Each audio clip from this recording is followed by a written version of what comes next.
ركز معايا عشان النهارده هكلمك في موضوعين مهمين، او هم اكثر موضوعين الناس بتتكلم فيهم على السوشيال ميديا. وانت عارف ان انا بتكلم في كل ما هو رائج، سواء ترندات او كوره، فانا جاي اكلمك في كوره.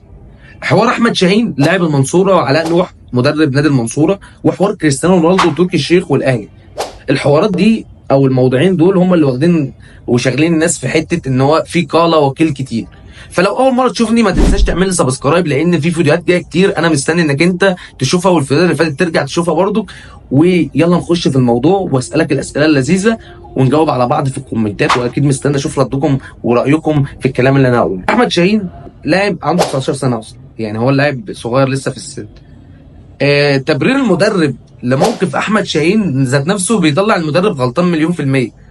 يعني المدرب بيقول لك ان هو عنده سوء تعامل مع اصحابه في الفريق، واخلاقيا مش تمام، واللعيبه بينفذ الخطه والتكتيك اللي انا بحطه له، بيبوظ له الدنيا يعني. معروف المنصوره دي جماهيريه كبيره قوي.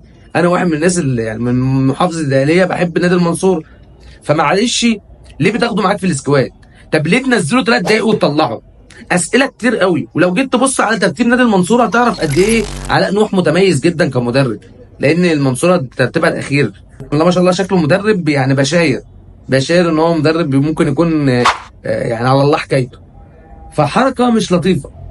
ورد فعل احمد شاهين ذات نفسه مش لطيف. يعني رد فعل اللاعب ده قايم عن ضغط بقى بره الملعب، نفسيا مش مظبط، حوارات كتير خارج الملعب هو دخلها داخل الملعب، حوارات بينه وبين المدرب، كواليس احنا ما نعرفهاش.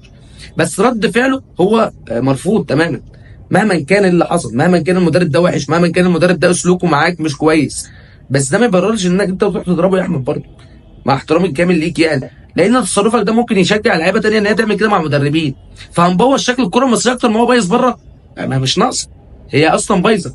اتحاد كره بايظ، دوري ممتاز مش افضل حاجه. فتصرفات اللعيبه ممكن يعني لو تبقى حلوه شويه تبقى احسن. يعني ننقل صوره كويسه عن الدوري المصري، الفرق بتاعت الدوري المصري او الفرق المصريه عموما. هو الراجل طلع اعتذر على تصرفه وقال لك انا مستعد لاي جزء من نادي المنصور. حوار بقى علاء نوح ده مدرب شاطر او فاشل ده مش حوار. بس انا كواحد ما بصش في كل حاجه. لما الف ب مدرب ماسك فرقه جماهيريه زي المنصوره وهي ترتيبها الاخير، يبقى المدرب ده ايه؟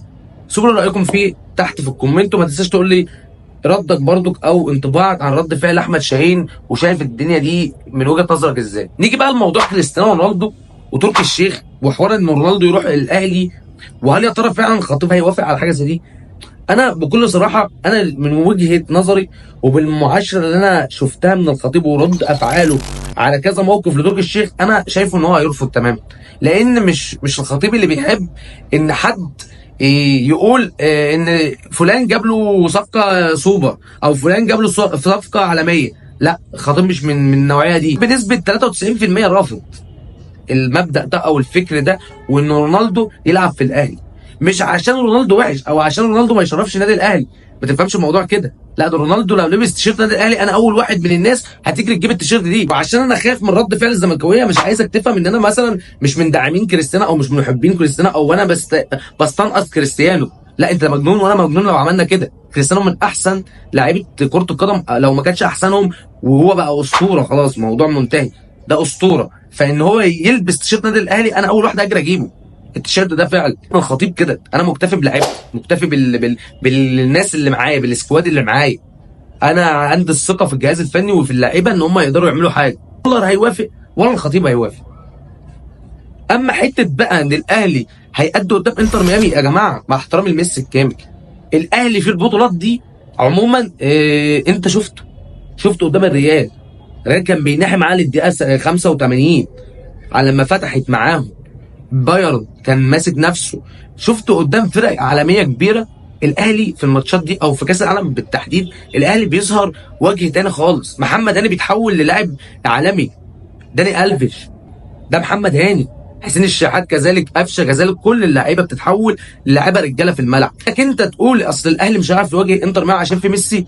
ميسي لعيب كبير، ميسي لعيب خطير، ميسي فرقه، انا معاك في الكلام ده كله. بس الاهلي مش فريق صغير، لا، فريق بيعرف يتعامل في الماتشات دي، فريق احنا شفناه وجربناه في بطولات زي دي وفي ماتشات عالميه زي دي. لا، الفريق كان بيثبت نفسه. فانا من وجهه نظري ان احنا مش هنعمل الصفقه دي. ومن وجهه نظري برضو ان الصفقه دي لو تمت هتبقى في تدخل كتير من ناس كتير عشان تضغط على الخطيب، لان الخطيب ما بيوافقش على الكلام ده. وفي الاول وفي الاخر ده كان رايي، ان الصفقه دي عمرها ما تتم، وان الاهلي وكولر هيبقوا محافظين على ثقتهم في اللعيبه وفي ادائهم في الملعب، وهيدوهم الدافع والثقه ان انتوا هتقدروا تعملوا حاجه ان شاء الله. واكيد مستني اشوف رايك تحت في الكومنتات على الكلام ده. وما تنساش لو اول مره تشوفني كان معاك اخوكم في الله محمود السعيد، اكيد هتشوفوني في فيديوهات تانية كتير بنتكلم على كل ما هو رايك في وسائل التواصل الاجتماعي، بنتكلم على كل الترندات عموما. فما تنساش السبسكرايب بتاعك بيفرق معايا، واللايك بيعلي ريتش الحلقه. فانا حابب انك انت تعمل لي سبسكرايب عشان تشوف الفيديوهات الجايه، واشوفكم على خير ان شاء الله. السلام عليكم.